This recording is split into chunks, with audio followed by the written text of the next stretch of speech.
Okay. So James chapter 1 and verse 2. We'll just read down through verse 18. And is this, let's make sure that this is kind of tied together so it'll scroll. There we go. Okay, good. So verse 2, count it all joy, my brothers, when you meet trials of various kinds. For you know that the testing of your faith produces steadfastness. And let steadfastness have its full effect, that you may be perfect and complete, lacking in nothing. If any of you lacks wisdom, let him ask God, who gives generously to all without reproach, and it will be given to him. But let him ask in faith with no doubting, for the one who doubts is like a wave of the sea that is driven and tossed by the wind. For that person must not suppose that he will receive anything from the Lord. He is a double-minded man, unstable in all his ways. Let the lowly brother boast in his exaltation, and the rich in his humiliation, because like a flower of the grass he will pass away. For the sun rises with its scorching heat and withers the grass, its flower falls, and its beauty perishes. So also will the rich man fade away in the midst of his pursuits. Blessed is the man who remains steadfast under trial, for when he has stood the test, he will receive the crown of life, which God has promised to those who love him. Let no one say when he is tempted, I am being tempted by God. For God cannot be tempted with evil, and he himself tempts no one. But each person is tempted when he is lured and enticed by his own desire. Then desire, when it has conceived, gives birth to sin, and sin, when it is fully grown, brings forth death. Do not be deceived, my beloved brothers. Every good gift and every perfect gift is from above, coming down from the Father of lights, with whom there is no variation or shadow due to change. Of his own will, he brought us forth by the word of truth, that we should be a kind of first fruits of his creatures. So this passage, one of the things that's hard with the book of James is that some people have called it like the New Testament Proverbs. And if you've read the Proverbs, you'll find that you can read a chapter of Proverbs and it's very difficult, if even possible, to sort of summarize a whole chapter of Proverbs with one sort of controlling theme. So if we just go, say, to Proverbs, let's just say, pick a chapter here. Chapter 17, better is a dry morsel with quiet than a house full of feasting with strife. A servant who deals wisely will rule over a son who acts shamefully, and will share the inheritance as one of the brothers. The crucible is for silver, and the furnace is for gold, and the Lord tests hearts. So and you don't have to take a note on this, it's not the point. It's that look at the Proverbs, and how would you, what's the one point that's being made there, It makes Proverbs very difficult to preach, because how do you structure a sermon, right? Like on a chapter of the Proverbs, you don't. And that's not really what the Proverbs are for. The Proverbs are a rapid fire, just shooting off of very practical insights of wisdom.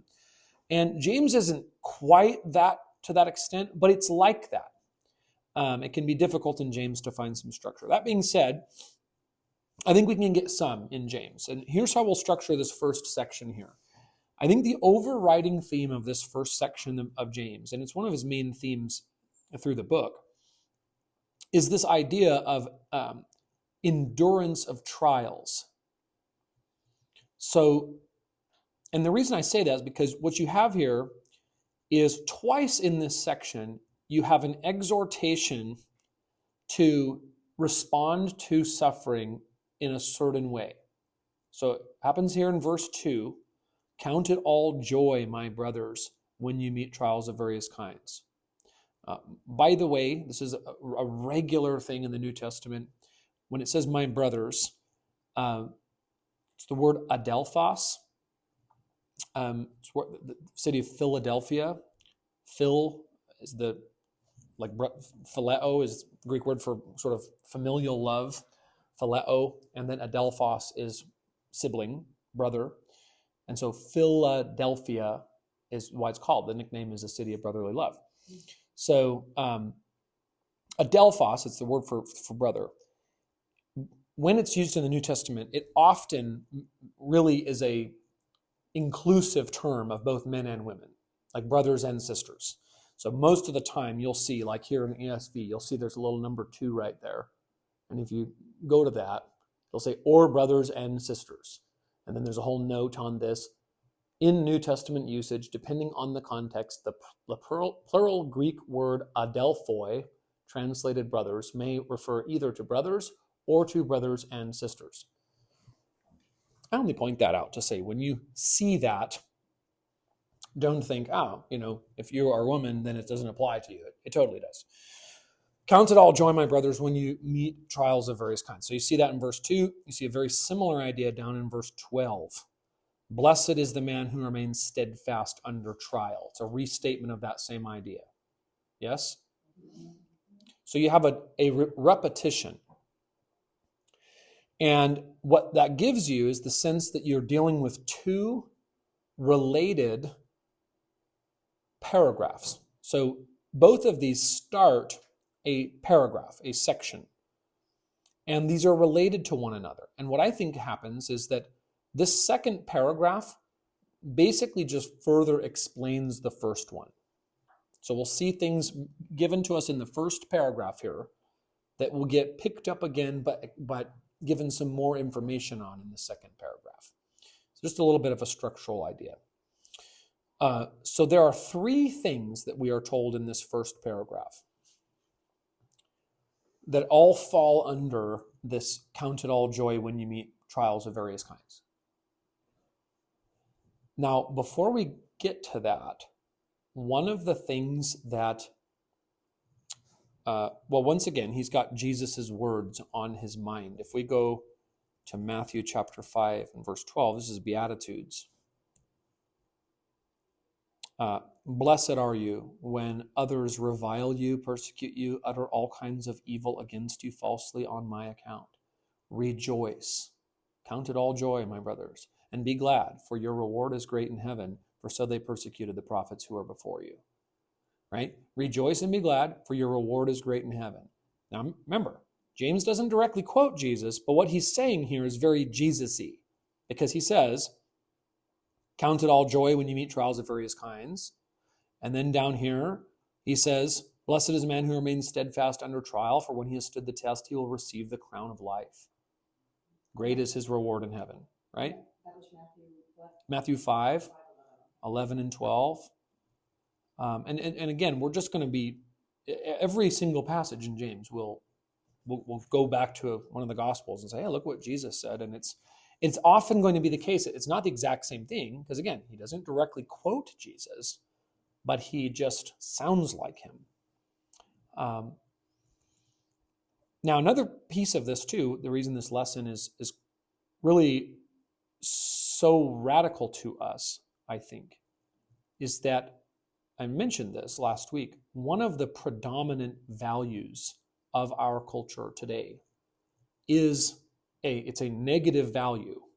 It is a desire for the absence of something rather than even the desire for something. And the absence is one of the main virtues or the main goals that we have in life today is simply to avoid suffering.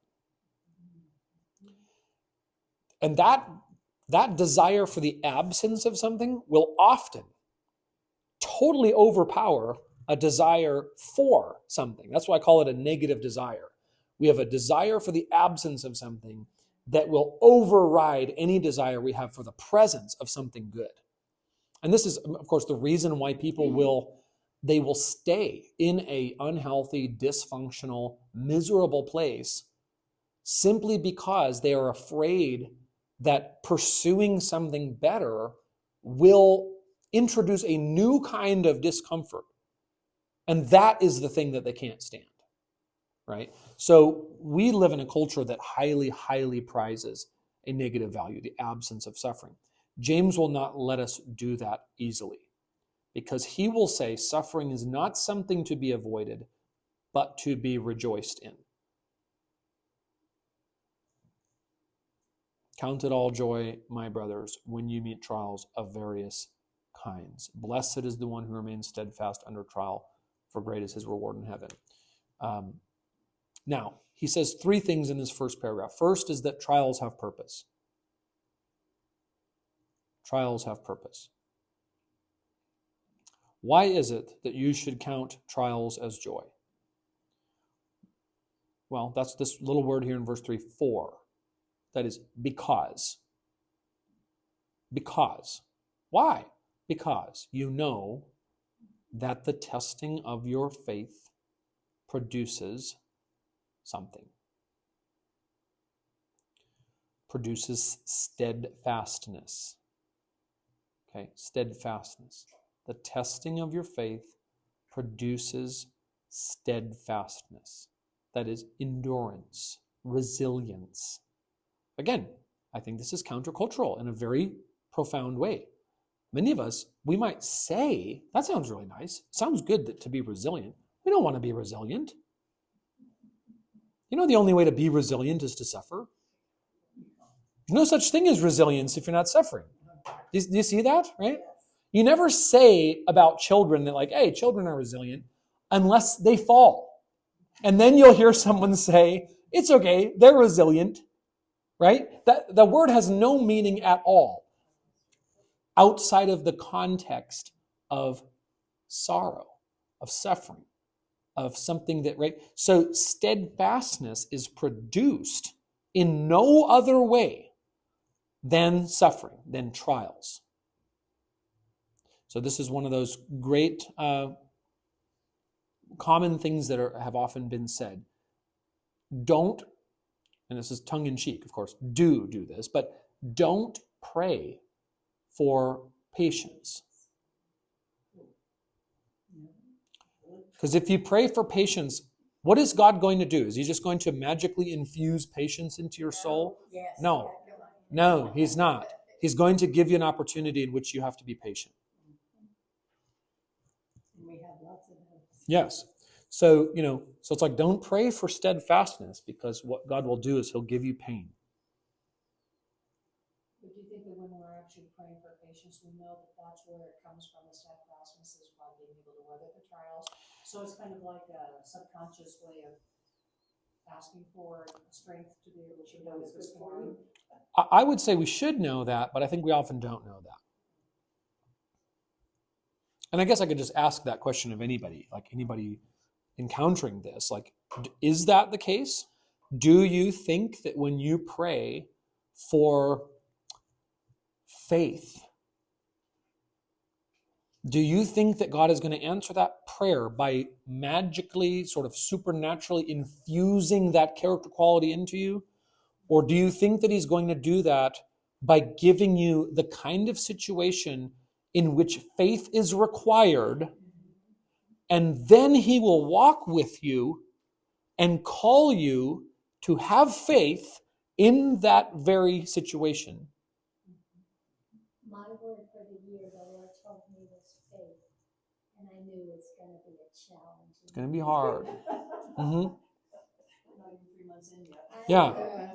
Now look what he says here. The purpose, even though it's not producing steadfastness for steadfastness' sake, he says, let steadfastness have its full effect. Which is what? That you may be perfect and complete, lacking in nothing. Now, perfect and complete there. I don't think that James is primarily, it has in mind there a sort of moral perfection. Although that is something that will come to all believers. That is the state of glory that believers will be in, either when they die or when Jesus returns, right? But I don't think that's what's in mind here. Here, the term really refers to something that is mature, something that has reached its intended end. So this is something, again, our culture has forgotten this today. One of the things that's happened in our culture is that we have made everything subjective, which is to say, like, what is the meaning of your life? Well, you make it up yourself, like you make that up. You invent that, right? Versus you could go to, say, the Westminster Catechism, which is an old kind of Reformed document. And the very first question of the Westminster Catechism is, what is the chief end of man? Now, it doesn't mean end like finish, like, and then they're obliterated kind of thing. It means end as in goal, purpose. Like, what is the thing for which man was chiefly made? That's what that question's asking.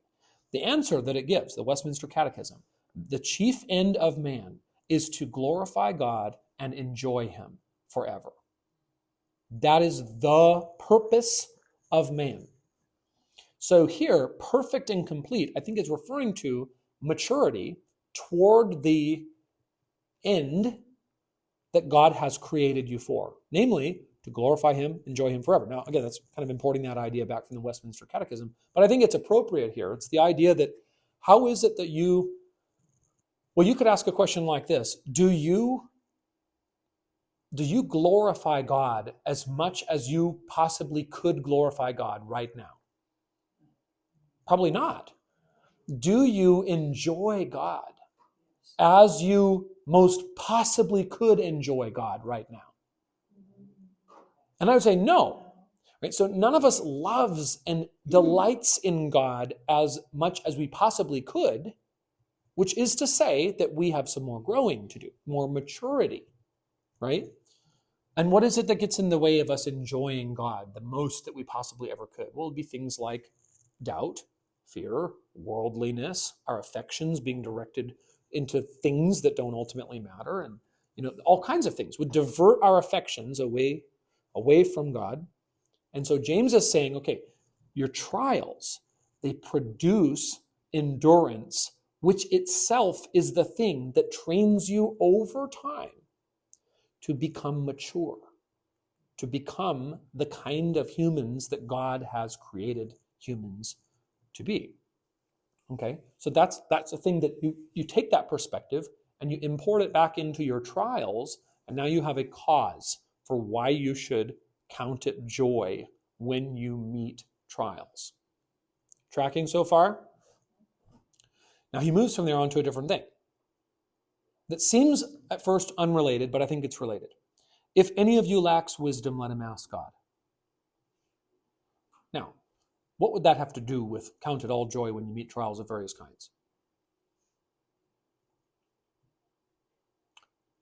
When we have a trial, then actually leaning on God to give us the wisdom Yeah. to deal with it, essentially. Yeah, so you need wisdom when you meet trials of various kinds, do you not? I mean, it's one of the chief things that you need. A trial is necessarily something you feel like, if you meet a circumstance in which you feel completely competent to just handle it, in what meaningful sense can that be called a trial? None. Does that make sense? So a trial, almost by default, by necessity, beckons you to ask God for that which you don't possess right now. If you did possess it, it wouldn't be a hardship. So now what he's saying then is, okay, now when you find yourself in trial, you know that it has a purpose. And so you should count it all joy. Also, you know that you can ask God for every single thing that you are deficient in right now that's required to face that trial, namely wisdom. You can ask God. And why can you ask God? Because he gives generously to everybody without finding fault. And this is, again, such a huge hang-up for people today. One of my greatest griefs in the world, like as I look around the world fairly universally, is that I think all of us are so bad at being wrong. So terrible at it. We are so bad at apologies. We are so bad. Me too. People, we see it in our leaders, we see it in the politician class. They'll never say sorry. They'll never acknowledge that they did not possess the requisite wisdom to meet a certain circumstance. They'll never do it. They'll blame somebody else. They'll just outright lie about it. And then we think, oh my gosh, those nasty politicians. It's like, but we do the same doggone thing. It is so difficult for us. And it's like we're operating with this deep, deep fear of just acknowledging that we have found ourselves in a situation that we don't know how to navigate. Like morally, practically, in whatever way. And so the reason I think James says that God gives generously to all without reproach, that is, without finding fault. He wants you to trust the graciousness of God. Because here's how we would import our experiences onto God.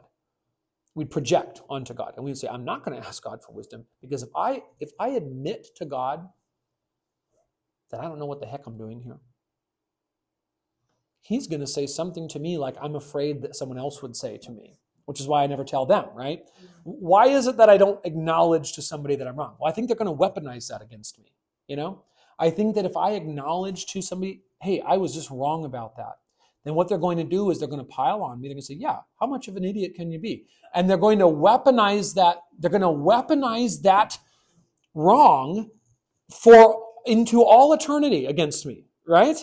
That's the fear. I'm not saying that's what would happen. I'm saying that's the fear. The fear is that I acknowledge I was wrong one time, and now they'll never value me again. They'll never listen to me again.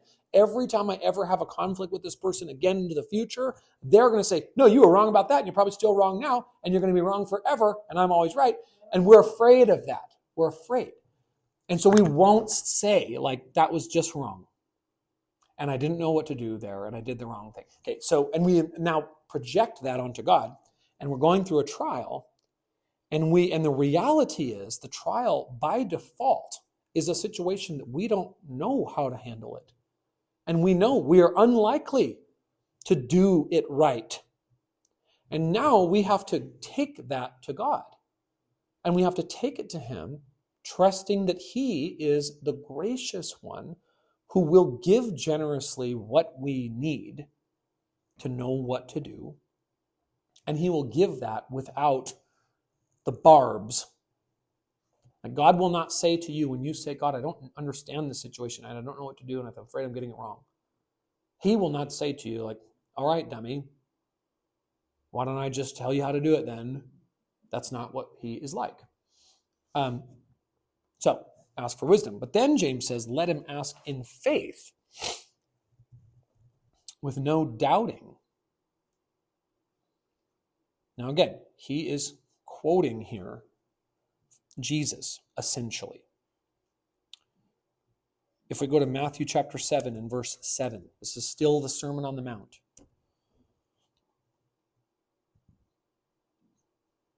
Notice what Jesus says. Ask, and it will be given to you. Seek, and you will find. Knock, and it will be open to you. Now, again, great tragedy of our world. How many people read that and then they don't ask? They read that and then they don't seek. They read it and they don't knock. Everyone who asks receives. And the one who seeks finds. And to the one who knocks, it will be opened. Which of you, if your son asks him for bread, will be so cruel as to play this joke on him? You'll give him a rock. And you'll say, hey, dummy, eat that. How many of you would do such a cruel thing? Or if he asks for a fish, would you give him a snake? If you then, who are evil, know how to give good gifts to your children, why do you look at your Heavenly Father like He's so much worse than you, right? How much more will your Father who is in heaven give good things to those who ask Him? How many times in your life have you been tempted to think of God as stingy with you? Like he really doesn't want to give you anything. And Jesus says, no.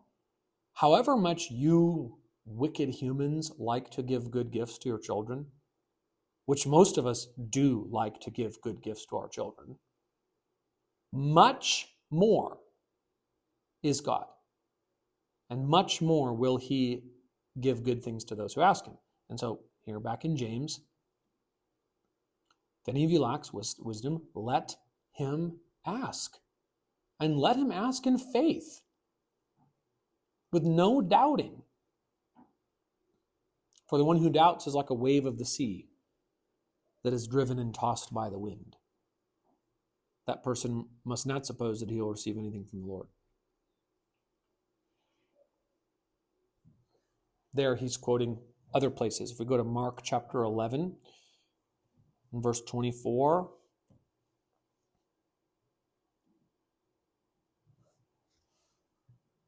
look what Jesus says. Have faith in God.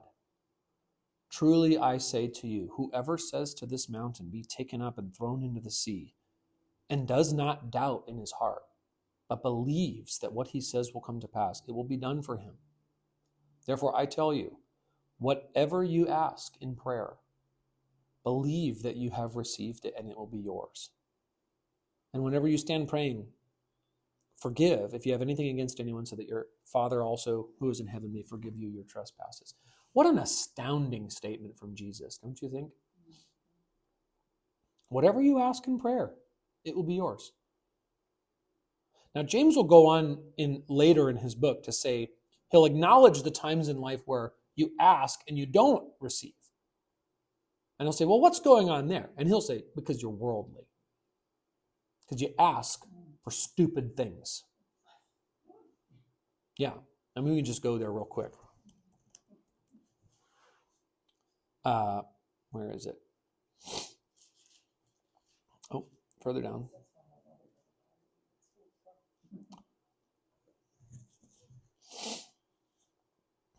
What causes quarrels and what causes fights among you?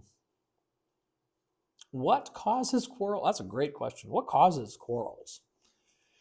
And then he answers it for you. Is it not this, that your passions are at war within you?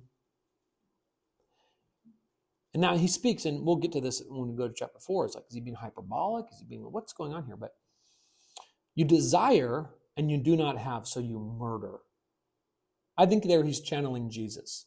Again, Jesus who said, you've heard it said don't murder, but I say to you, the impulse to murder starts way back before murder in what you sort of harbor in your heart, right? I think that's probably what James is doing here. You covet and cannot obtain, so you fight and quarrel. You do not have because you do not ask. And then he knows what they're going to say. We did ask. You ask and do not receive because you ask wrongly to spend it on your passions. You adulterous people, do you not know that friendship with the world is enmity with God? Therefore, whoever wishes to be a friend of the world makes himself an enemy of God. So it's your worldliness that causes your prayers to go unanswered. It's not a lack of the faithfulness of God, and it's not a lack of his desire to give good gifts to his children. It's that you ask for worldly, selfish reasons to satisfy your own passions. But here he says, if you lack wisdom, facing a trial, ask God for wisdom. But ask in faith. That is to say, as Jesus said, he's beckoning them to faith when he asks, do you not think that God is a better father than you are? Do you think that? Do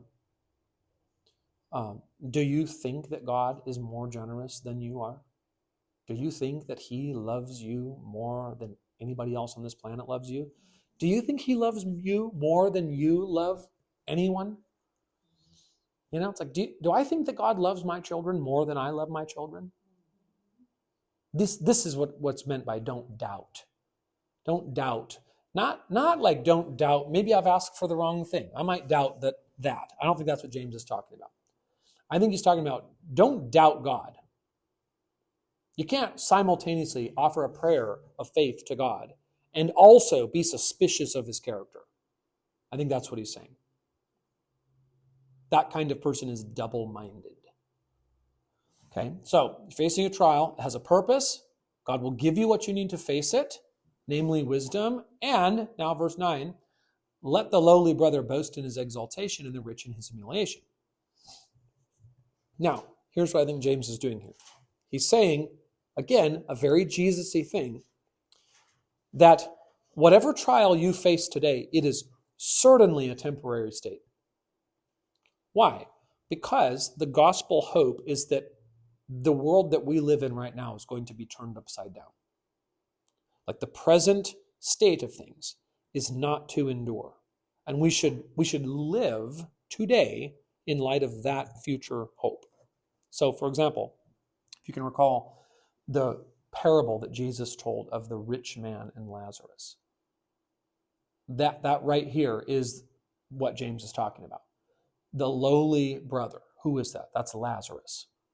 The rich man. Who's the rich man? The rich man. And incidentally, in Jesus' parable, that rich man has no name. He's the nobody in the story. Lazarus, the poor guy that everybody makes fun of, he's the guy with a name. He's the guy with the identity in the story. And in that parable, what happens is they both die, and it's a little bit of a different semantic way of laying it out, but basically, in our understanding of things, Lazarus goes to heaven, and the rich man goes to hell. So it's quite literally an inversion of fates there. And I think that's what James is cluing in on here, is that when you're in the trial, there's a purpose. It produces steadfastness, and that makes you mature. Secondly, God will equip you with all of the wisdom that you need to handle any trial that you face. And thirdly, no matter how humbled you are in whatever trials you face now, that is certainly a temporary state of affairs. The rich man will pass away, will fade away in the midst of his pursuits. And so let the lowly brother boast in his exaltation. What exaltation? The one to come. He's not exalted right now. He's in trial right now. And let the rich person boast in his humiliation. What humiliation? Not the one right now. He's not being humbled. But he will be. You see that? So boasting, when they say let the lowly brother boast in his exaltation, it's boasting the lowly brother's exaltation. I'm sorry? In his own. Let the lowly brother boast in his own, the lowly brother's exaltation. But to use this sort of seminary term, it's an eschatological hope. Okay, yeah, for the future reward. Yes, eschatology meaning how are things going to in the end shake out? Well, the Christian, by virtue of his faith in Christ, has a very firm, confident hope of how things are going to shake out. And things are going to shake out in many ways, but for the believer in Christ, with glory and exaltation. So let the lowly person, the person who is lowly in this life, beset by many trials, struggling, let that person boast in his future exaltation. Let his confidence be. That'd be another way to say to boast. Not that he should go around, with a swagger and verbally boasting, but that his confidence, the thing that he would be inclined to verbally boast about, would be his exaltation. Okay, so there's the first paragraph. Then we get a restatement of these same themes in the second paragraph. Verse 12, blessed is the man who remains steadfast under trial. Okay, now we see, this is related. So in verse 2, verse 2 and 3, the purpose of the trials is that they build endurance, and endurance has a directionality to it. Yes, a direction, growth in maturity. Now we see the end of that road. Blessed is the man who remains steadfast under trial. Not only is it directing him on toward maturity, but you go all the way to the end of that road, and you see when he has stood the test, he will receive the crown of life, which God has promised to those who love him. Now, there is a really interesting thing that's happening here. Jesus does not, in the Gospels, mention this particular phrase, the crown of life. The only place that I can find where this particular phrase is used is actually in Revelation. And the reason that this is interesting is because by all available data that we have, it seems that Revelation was written a good while after the book of James. But in Revelation chapter 2, look what Jesus says.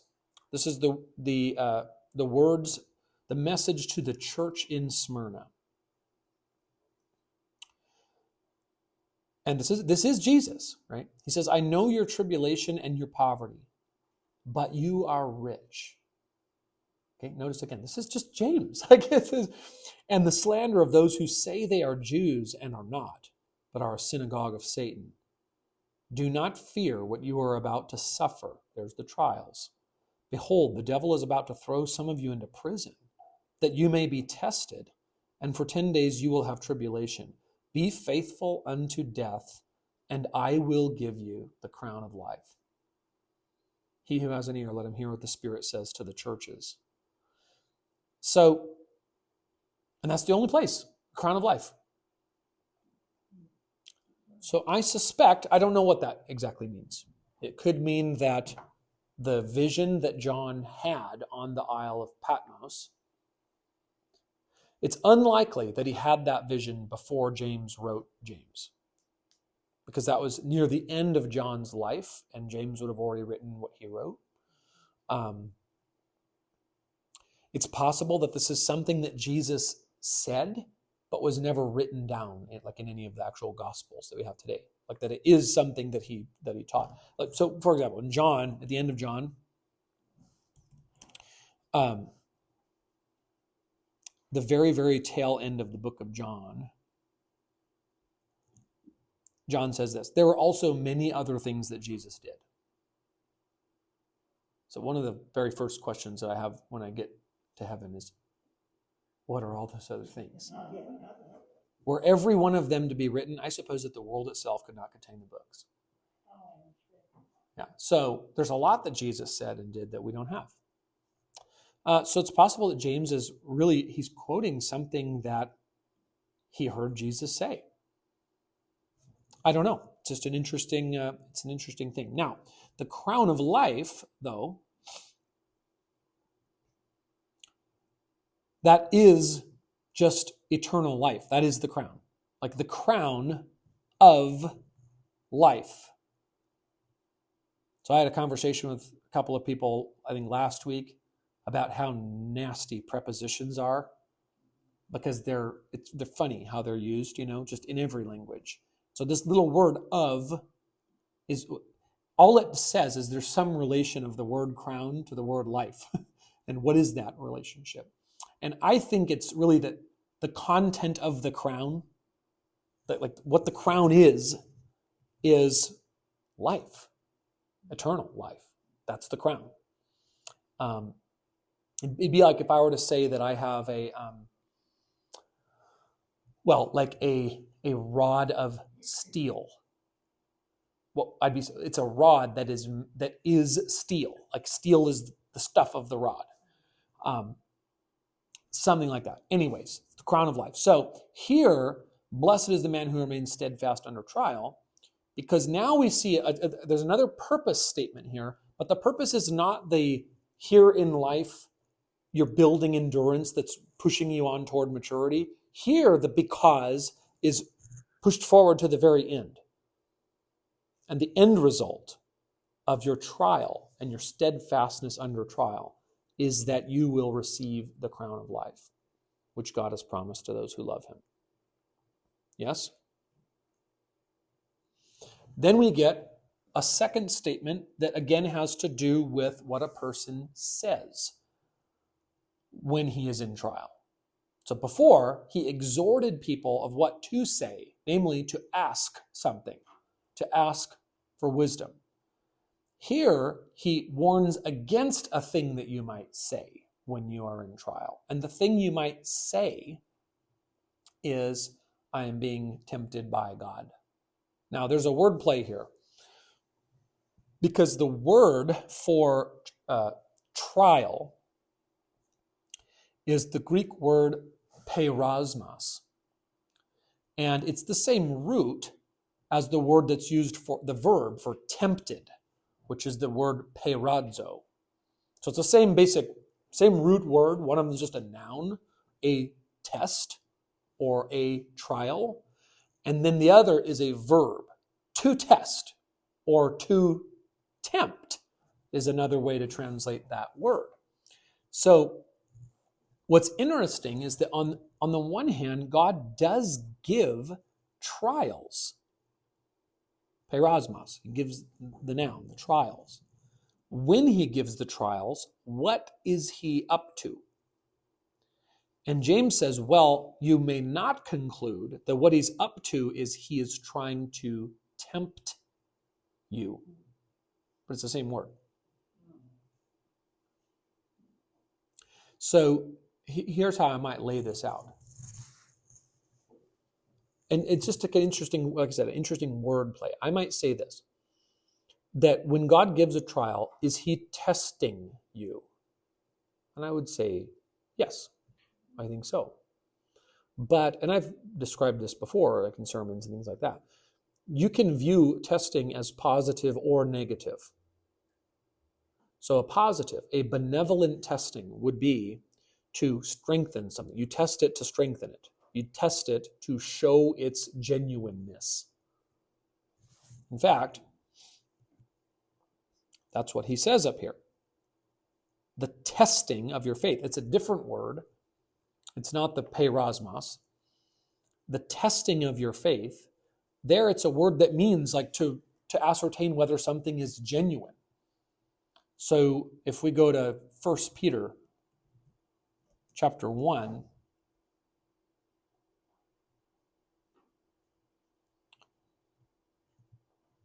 a very similar idea here. Peter says, in this you rejoice, though now for a little while, if necessary, you have been grieved by various trials. That is, perasmos, trials. You might translate that as temptations, but no, trials. Verse 7, so that the testing, there it's the same word as James, the testing of your faith. Here it's translated the tested genuineness of your faith, more precious than gold that perishes, though it is tested by fire, may be found to result in praise and glory and honor at the revelation of Jesus Christ. So the testing here for Peter, he puts it in terms of metallurgy. Like testing is done to demonstrate that gold is pure and not mixed with alloys. Does that make sense? And so trials can be that kind of testing, a positive sense. A trial comes and it purifies your faith. It tests it. Yes? But there's another way you could understand testing. You could understand it in a negative sense. Testing in order to break something. So, if I hold a pencil and I start bending it to test it, I'm wanting to see at what point will it snap. Yes? Or a cruel child with a magnifying glass might test an ant to see how long it takes to roast it.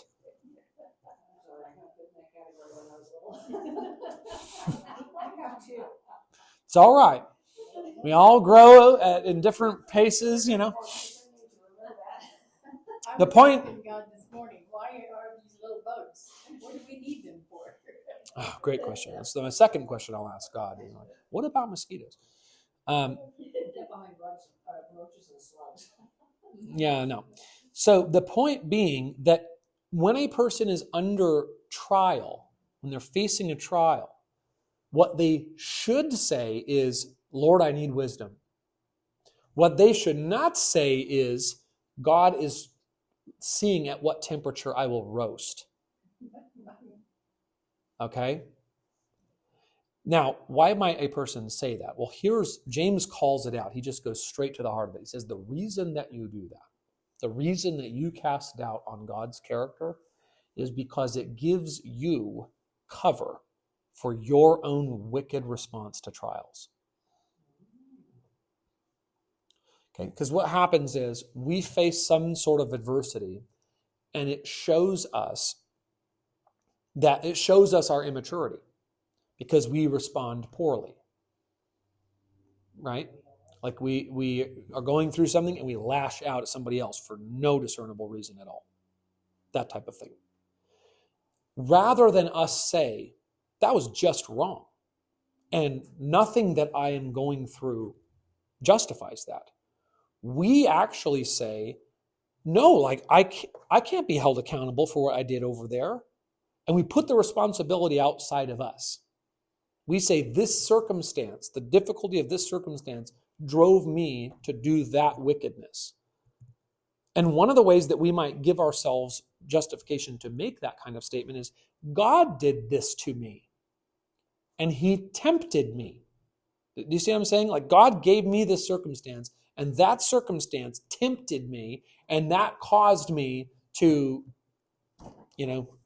key your car or whatever. It's like, well, no. And again, this is extraordinarily countercultural, because for many people today, we assume in the modern world that suffering excuses a person's poor behavior. We think sometimes suffering excuses our poor behavior. It doesn't excuse it, but it's a reason. Well, it may be the reason. Well, no, I don't know, friend, because here's what James says. Each person is tempted when he is lured away and enticed by his own desire. So it's not even my circumstance that caused my poor behavior. It's that there's something in me that's already ready to act that way. And the circumstance gives me a justification. Okay, so let me give an example for this that'd be like, since George and I are the only man in the room, it's going to be offensive, but that's okay. There is a massive cultural assumption, and it's growing today because modern feminism is, I think, totally off the rails. And one of the things that might be suggested is that women on their cycle cannot be expected to treat people with basic human dignity. Many people think this. Okay, again, so here's a trial, and many people, literally, it's a cultural mindset that if a person is not feeling good, it justifies them, whatever they may say to someone else, whatever they may treat somebody else like. And James is saying, no, I think it's that you already have contempt for that person, and now you've got a reason to verbalize it. That's what James is saying. Okay? And I'm only using that because it's a very easy example, but everybody does this with all kinds of different things. We're going through some kind of thing. This is also it's the stock line of any run-of-the-mill abuser. Okay? So they say there's something going on in their life that's really hard for them to deal with, and because of that, they're mistreating their family. At no point will they just say, like, no, I have been lured and enticed by my own wicked heart. And it's on me. That's why I did that. The temptation did not come from anywhere outside of my own heart. At no point will a person do that. They'll just blame shift to other people, to circumstances. And James is saying here, even to God. There's a way in which we'd rather blame anybody, up to and including God, rather than ourselves. It's me. I did that thing. Does that make sense? Lots of different ways that can go. And then lastly, he concludes with, if you need to go, that's okay.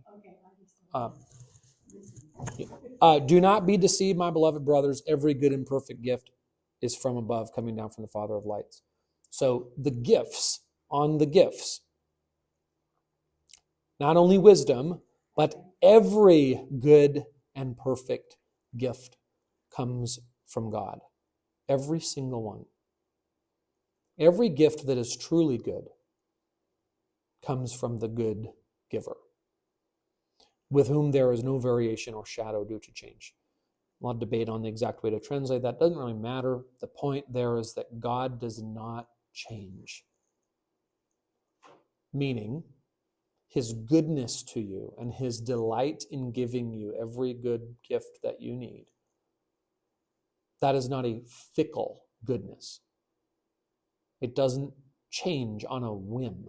It doesn't change on shifting circumstances. It doesn't change on your good or bad behavior and performance.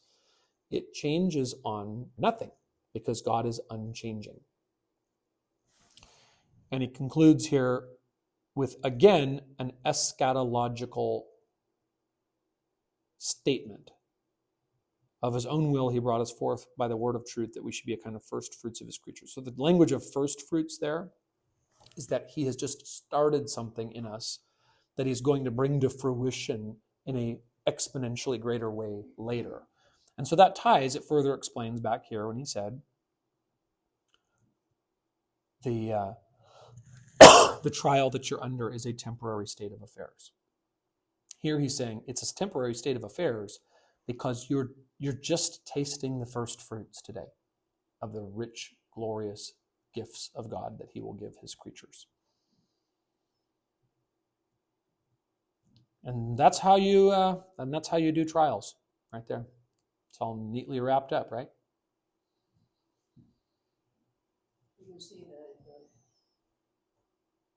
just like the very basic sin in the heart, because we have to struggle to understand something like this, as opposed to it's so easy to understand it from the justification side of it. Yes. But then to like humble yourself to actually look at it from this perspective and realize that all your own, Yeah. what's lacking in there, or like what's at the essence of our faith. Yeah, I think there's a good word in that some of the truest lessons are going to be the ones that are hardest for us to learn. And so whatever comes to your heart very easily, you ought to be suspicious of. And whatever is hard to grasp is so for example, on what you're saying there, is that no one ever had to convince you that you haven't really done anything wrong. It's your circumstance that, like when you are venting at somebody, when you're, it doesn't take very much at all to give you an excuse. That's what I'm saying. It's not very hard to convince your heart to adopt an excuse. How much harder is it for your heart to reckon with, man, I am doing the dysfunctional thing here. Like that's, for most people, I would imagine, a much more difficult, or maybe say it like this. The voice that says, you don't need to apologize to them, that voice carries a lot of weight. How much harder is it for you to be convinced, truly convinced, that like, hey, you owe that person an apology? Like that always comes to us as there's all kinds of inner voice ready to stand up and be like, the heck I do. That's what I mean. There are lessons for us where we think there are things that would come to us very easily and that would resonate very easily with us. And there are other things that just almost no matter what the circumstance would be, we would resist. The person that comes to my mind when I listen to all of this is I'm thinking of somebody else. I mean, I start thinking of like people, faces, and names. It's like, Oh yeah. Why are they here to hear this? Yeah, look how insidious that is, right? Yeah. Flip that mirror. Yeah. Exactly. Yeah. Which, that is a lot of James's thing is it's a very, if you're willing to read the book really, it's a very uncomfortable book. Very uncomfortable, because he doesn't really let you do that. He just says to you, you are the one. You do it. You do the thing. And the minute that you try to somebody else really needs to read the book of James.